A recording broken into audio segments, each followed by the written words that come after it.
Bonjour, bonjour. Je suis ici avec Matthias Forster, un de nos magnifiques conseils de sages du Manifeste de la Nouvelle Terre et de Living Earth.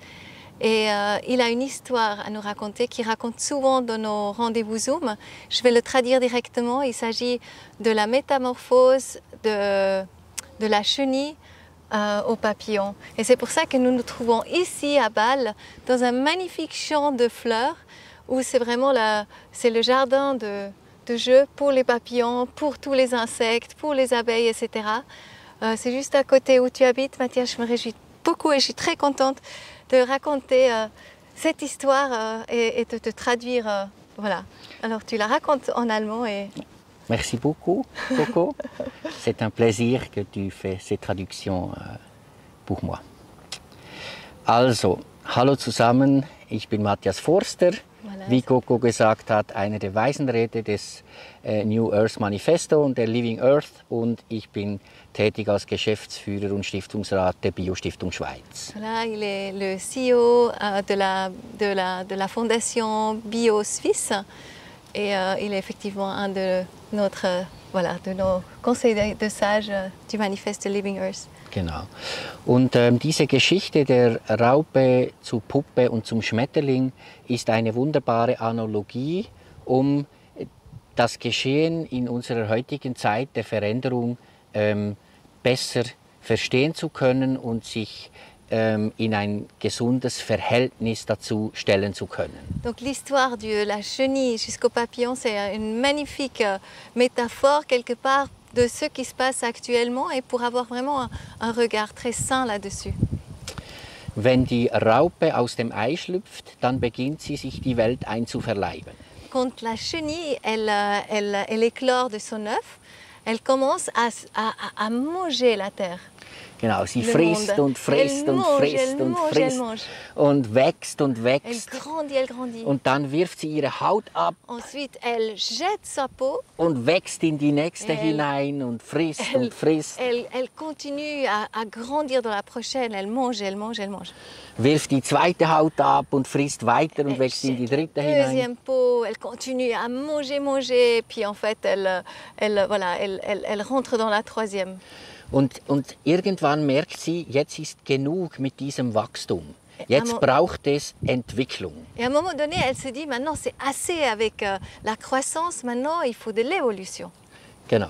Und dann verpuppt sie sich. Alors elle rentre dans la poupée justement. Und in dieser Puppe Dans le cocon. ist es so, dass sie nachher zuerst mal die Form wieder chaotisiert. Et dans le cocon, c'est ainsi qu'au début, elle chaotise la forme. Und eines Tages kommt in diesem Raupenpuppensaft die erste Schmetterlingszelle. Die Forscher nennen das Imagozelle.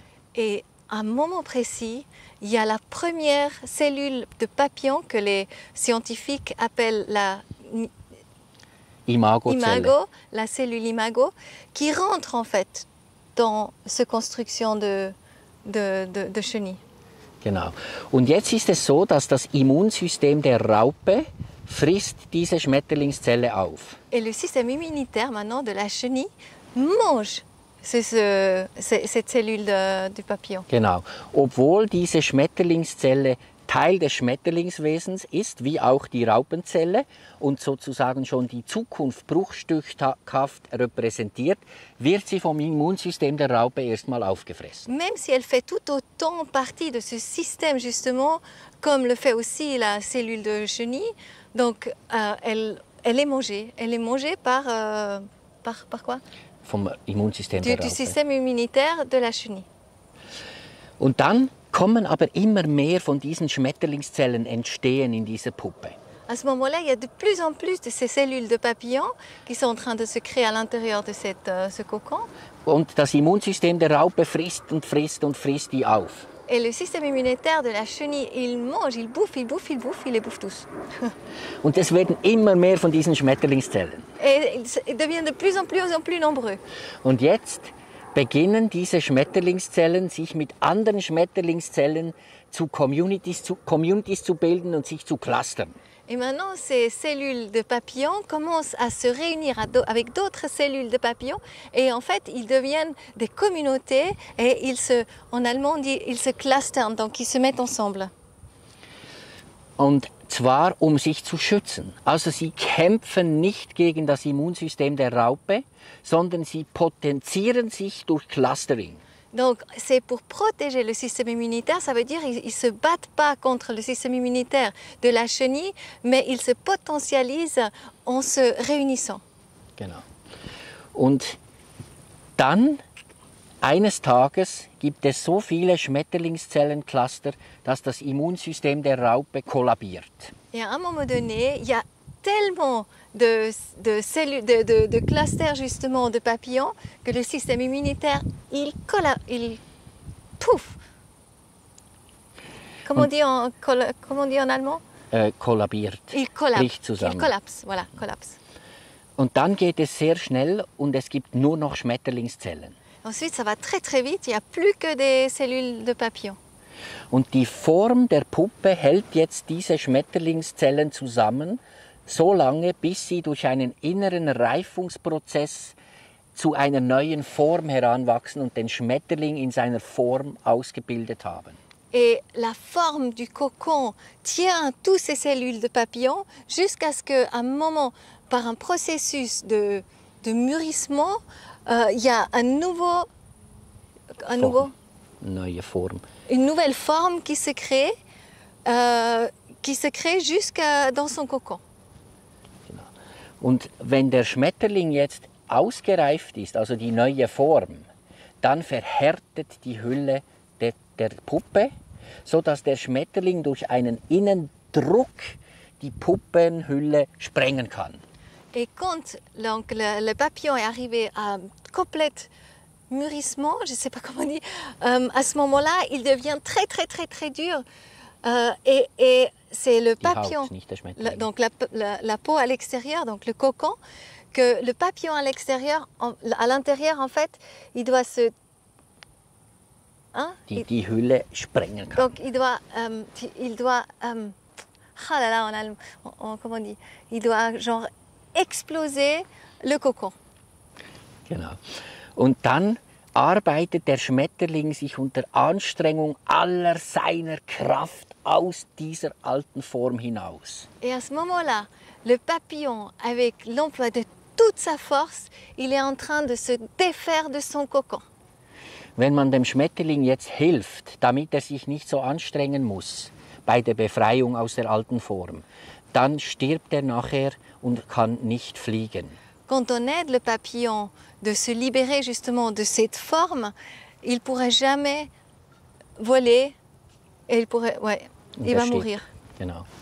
Das heißt, der Schmetterling braucht den Widerstand der alten Form, um an diesem Widerstand die Kraft zu bilden, die er nachher braucht, um fliegen zu können. Donc ça veut dire que le papillon a besoin la résistance de cette vieille forme, que justement il crée cette résistance qui va faire qu'il va pouvoir se libérer de cette ancienne forme. Um nachher fliegen zu können. Pour pouvoir voler ensuite. Ja, genau.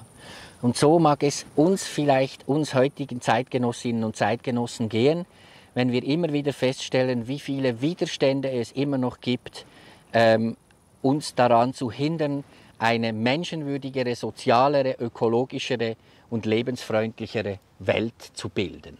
Et il se passe un peu la même chose avec nous, les êtres humains, quand on voit toutes ces résistances qui se mettent en face de nous pour que nous puissions créer un monde plus humain, plus social, plus chouette.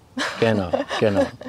Und im Prinzip sind das Widerstände, an denen wir unsere seelisch-geistigen Muskeln trainieren können, um mehr von unserer Schöpferkraft aus der Potentialität in die Wirklichkeit zu bringen. Um die Kraft zu entwickeln, die wir brauchen, um die Welt wirklich verändern zu können. Oui, c'est comme une résistance qui est obligée pour que nous puissions intérieurement développer cette force, justement pour pouvoir changer vraiment le monde. Ich danke dir, Coco. Ah oui, merci beaucoup à toi, c'est génial. Donc il y a une interview aussi en allemand où on rentre beaucoup plus encore dans les fleurs et puis avec tout l'apport, qu'est-ce que font les fleurs pour l'humus, etc. Donc ça existe aussi. Hein. Merci beaucoup Mathias d'être là, d'être celui que tu es, d'amener tout ce message et puis aller voir la Biostiftung Schweiz, donc la Fondation Suisse Bio, qui apporte que du bon dans le monde et puis beaucoup de réponses à nos questions. Merci beaucoup à toi et à tout le team. J'ai vraiment le plaisir de travailler ensemble avec vous. Merci beaucoup Mathias. Merci. Merveilleux. Merci. Merci, merci.